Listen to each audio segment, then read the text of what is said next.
I just paid $600 Australian for a 1992 Toyota Corolla CSI Seeker. This thing was sold as not working and I would have to apparently get it towed, but what do you know? The first time I cranked it over, it started and it ran fine.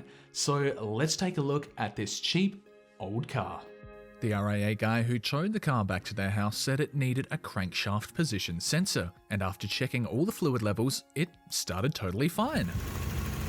Honestly, it was running pretty smoothly, but the engine bay was incredibly oily and dirty. I was now $600 poorer, and I carefully drove the car home, and I didn't stop the engine until I made it there, just in case for some reason it wasn't going to start again. I crossed my fingers and hoped it would start again. I'm so glad that I didn't need to get it towed and that the engine was seemingly running fine. Clearly this car did need a lot of TLC and perhaps some bug spray. This car does have some maintenance and service history, originally being sold at Ike Age Toyota here in Adelaide. Come and stretch Ike to the limit for a great deal on a new Toyota, or miss out. Ike Addis Toyota, 170 Main North Road, Prospect. Surprisingly, that location is still a Toyota dealer 32 years later, and this car was first registered in May of 1992 and came optioned with air conditioning. Yes, that was not standard 32 years ago. This car had had a recent oil change and wasn't due by distance, but I have no idea when the timing belt was last changed. To check that, we have to lift up the valve cover to get the timing cover off. The bolts holding it on were super loose and clearly it's leaking some oil from here. A new valve cover gasket is definitely in order for later in the video. Someone has also dropped one of the engine mount bolts down further into the engine bay, which was actually stopping the timing belt cover from coming off. And thankfully I was able to simply reach in and save it from falling down further. With all the screws removed, I gently lifted up on the top of the engine, which reveals the timing belt. A very important part of the engine, one you'd really hate to have fail as you're driving, and thankfully it looks to be in good shape with no cracking at all. It has plenty of life left in it, and it's great to see since it's a pain to do yourself or very expensive if you want a mechanic to do it for you. And now that I knew the timing belt wasn't imminently going to fail, it was time to fill up the tank while fuel was cheap. I also made sure that the tyres had adequate air pressure. Thankfully, they are basically almost new, only being replaced a few thousand kilometers ago this year. And a basic cleaning was a good place to start. The paint had years worth of grime that could hopefully be cleaned up. The engine is going to need a lot more cleaning, that's for sure. And I did spray off some of the oil, but clearly it's going to need to be hit with some heavy duty degreaser. The bodywork came up looking a lot better, but there are still many areas that need further attention. A lot of work is still to be done, and for a car that's done 314,000 kilometers over the last 32 years, the interior isn't horrible, but it was being driven by a smoker at some point, so the smell is honestly quite bad. We're going to need a little more than a few air fresheners, I think.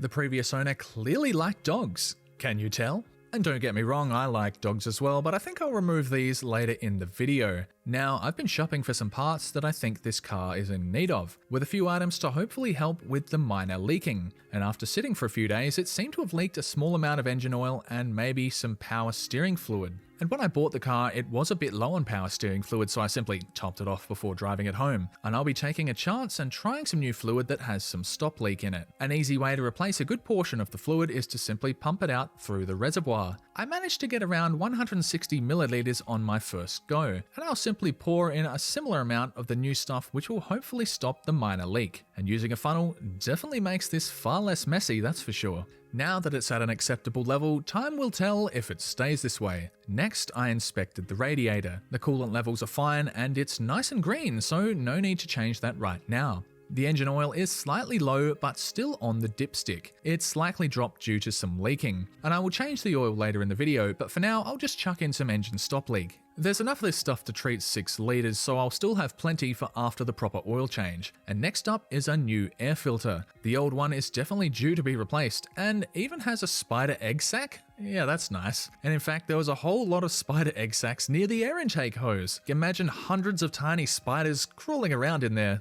And I figured it was also worth vacuuming out the old debris from the airbox. And with a fair amount of fiddling, the new filter could be clipped back into place. At some point, I'll have to go through with a more powerful vacuum, perhaps one with a wider nozzle for all these leaves. And another bit of maintenance to attend to is the brake fluid. It's definitely due for changing. Yeah, it's pretty black. it should be far clearer. And while ideally you're supposed to bleed the whole system without getting air into the brake lines, I figured I'd replace some of the fluid simply by sucking it out. I then filled the reservoir back up with new 4-dot brake fluid. To complete the rest of the maintenance, I decided to take the car to my parents' place. Bruh. And making videos like this wouldn't be possible without today's sponsor ecoflow and their new Delta Pro 3 portable power station. I've been testing this out and it really has all the features you'd want. A great solution for your power needs around the house or in case of unforeseen power outages. With an output of up to 4,000 watts, it can basically run any home appliance, even an electric oven or central AC up to 3 tons. Each of the AC outputs on the front is rated at 15 amps, meaning the very high power draw from my electric oven is a breeze for the Delta Pro 3, so cooking can be done no matter what. It's hard to imagine just how much a 4,000 watt output is, and it can power a variety of different devices all at the same time, including a gaming laptop and a microwave. Even with all these things drawing a huge amount of power, the Delta Pro 3 has hundreds of watts of headroom to spare. It's also very convenient to charge your smaller USB devices, with both high output USB Type-C and Type-A connectors right on the front. With so many charging options and a diverse array of outputs, this is really the ultimate all-in-one power station. You can not only power your devices, but protect them. The Delta Pro 3 acts as a 10 millisecond uninterruptible power supply for mission-critical devices in case of a blackout. This means it seamlessly switches over mains power to its own internal battery. I've been running my desk setup using only the power station, and I get many days worth of use out of a single charge. Another great feature is the fact you can control all of this and many specific items from the ecoflow app. There is a huge amount of customization and metrics you can track, and I save money by charging the Delta Pro 3 when our electricity rates are at their lowest, scheduling the best time for it to charge itself up. Not only can you set charge limits to extend the life of the batteries within, but you can also limit the speeds in which it will charge, also extending its longevity. And not only does it have an excellent pure sine wave inverter, but it also has a diverse range of inputs and other outputs. You can expand the already impressive 4 kWh capacity all the way to 12 using additional ecoflow batteries. As I can feel it, summer is almost here in Australia, and with the fold-out 400 watt solar blanket, you can effortlessly charge your Delta Pro 3 in the sun during the day. Moving it around is also very easy, which is not always the case for power stations of this size. The strong fold-out carry arm and large rubberized wheels make for easy transport, so it's ready to go whenever you need it the most. And use it outdoors as well. The sleek exterior has a UV coating for added durability. The Delta Pro 3 uses automotive-grade lithium-ion phosphate batteries in an IP65 5VA fireproof enclosure for extra peace of mind. Meaning it's very durable and surprisingly quiet with great airflow and ventilation. Don't miss out on the early bird specials here in Australia, only with up to 2,600 Australian dollars off and up to 4,000 Australian dollars off for various other bundles from ecoflow. You'll also find the Delta Pro 3 offline through a variety of trusted retail stores throughout Australia. Use my link below to get a discount on your next ecoflow order and to find out more. And once again, big thank you to ecoflow for sponsoring this video and making it possible. But the battery had actually gone flat. It's a good battery though, only 2 years old, but having the car sit there for well over a week and the fact it has an immobilizer, that definitely drained it. I let my father test drive it and he said it drove fine, nothing squeaking and it drives straight. Not bad for a car that's done this many kilometers. Our destination was a nearby coin-operated car wash. Before beginning further work, we degreased and cleaned the engine bay, being sure to cover the distributor and avoid some of the sensitive parts of the engine. You can usually get a discount when you buy several cans of this stuff at a time. It's pretty cheap and good to have around. And cleaning the engine bay will also show where the leaks might be originating from, as well as making it far cleaner to work on. And giving the degreaser a few minutes to soak in also helps, but it's very likely that most of the oil has actually been leaking from the valve cover gasket, or at least that's what I'm hoping since it's one of the easiest and least time-consuming seals to replace.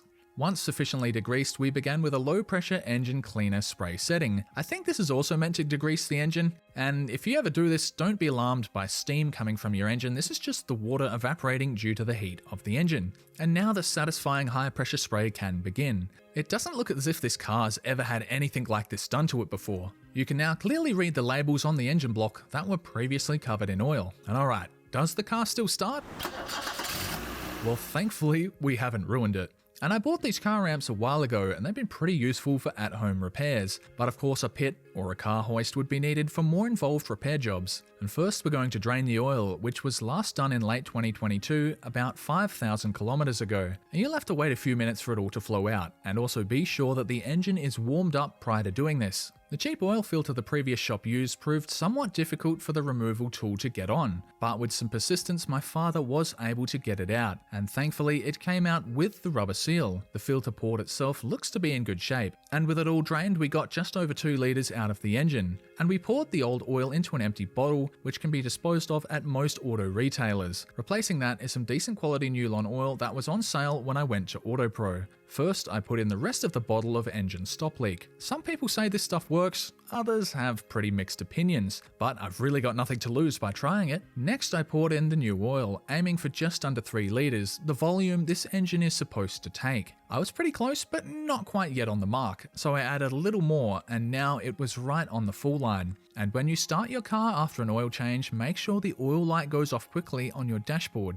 And thankfully, it didn't crush my phone that filmed this shot of it coming off the ramps. Now it's very much time to replace the leaking valve cover gasket, which involves removing the ignition leads, and I thought I would also replace the old spark plugs. Well, they don't look horrible, but they are really cheap, especially at cost price. And considering I have no record of how old they are, I thought it was just better to just put some new ones in. And when putting new ones in, start by doing them finger tight. Then my father reckoned about 1/4 to half a turn with the socket wrench. Now we can remove the valve cover, starting with the small nuts on the top. Being gentle, I managed to lift up and disconnect the remaining hoses. And under the valve cover, it looks pretty good honestly. Regular oil changes had definitely been done throughout this car's life. Now it's a matter of removing the old gasket and sealant around the edges. Honestly, I think this could be the original gasket. Clearly someone has just added a bit of sealant of some kind to make it last a bit longer. The gasket I purchased also comes with spark plug tube seals, which are very important to keep oil away from the spark plugs and cylinders. And be very gentle when taking the old ones out, you don't want to crack or damage the surrounding metal. And using a bit of seal grease is recommended to get the new ones in place. And using the old one to help tap it in also works. After cleaning off the old sealant and gasket, we decided it was best to run a bead of new sealant before putting in the valve cover gasket. This will just help it seal better, and perhaps this is where most of the oil leaks were originating from. Then we made sure to fit the new gasket snugly into the groove. But before we seat the cover back on the engine, it's very important to run some sealant around these edges on both sides. And carefully I sat the valve cover back on, being careful not to damage anything. And here's what the old rubber seal looks like compared to one of the new ones. It's not surprising it was leaking from here, and with a bit of sealant on the base I put the new ones on. Clearly most of the leakage stemmed from here, so this should at the very least eliminate most of the oil loss. And thankfully the engine is still running as it should. The last thing to do was replace the blown headlight globe. Much easier to do on the driver's side without the battery in the way. And most cars use the same H4 globe, which makes it very easy to find a new one. And now every single globe and turn signal is working as it should. The car still needs a fair amount of work cosmetically and some cleaning, but overall it's a pretty straight car, basically no dents at all. And I really love the large tail lights, they're in excellent condition. It recently had the windows tinted, which makes it much better on warmer days.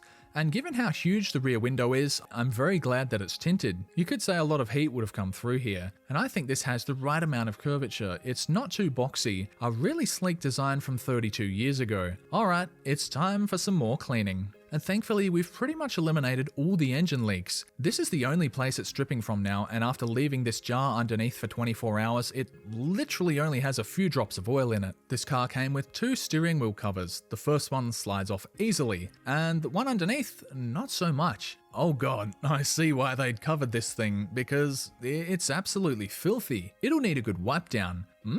Don't you just love years worth of gunk and dead skin? And spraying on some protectant and wiping it off works pretty well, and with a bit of patience it was looking alright now. A bit sun damaged though, and another frequently touched item is the gear selector, which was very blackened. A bit too much for my liking, and the handbrake also needed some attention. Clearly the driver also liked to rest their arm on the door. A little bit too much perhaps. And the more I clean this, the better it will get, but for now, this is definitely an improvement. Clearly someone had tried to glue the door strips back on at some point, and I think I'm going to have to redo this one entirely honestly. And the little paw prints are thankfully not baked on too much by the sun, and most of the residue comes off easily with some eucalyptus oil. Getting underneath wasn't too hard while using this little tool, and I tried to get as much of the sticky stuff off at the same time, and I did get most of it off fairly easily. I figured it was best to use some sticker remover on the glass to help lift off the sticker, and after letting it soak in, I was able to grab one edge and peel it off in one satisfying piece. The last sticker proved to be a real pain as it was not coming off easily or in one piece. I used sticker remover, isopropyl alcohol, and eventually it came off, but man, this was messy and a real challenge. Oh, and there were a few things left in the center console. We've got a small USB charger, a USB combo cigarette lighter splitter, another USB charger Bluetooth combo thingy,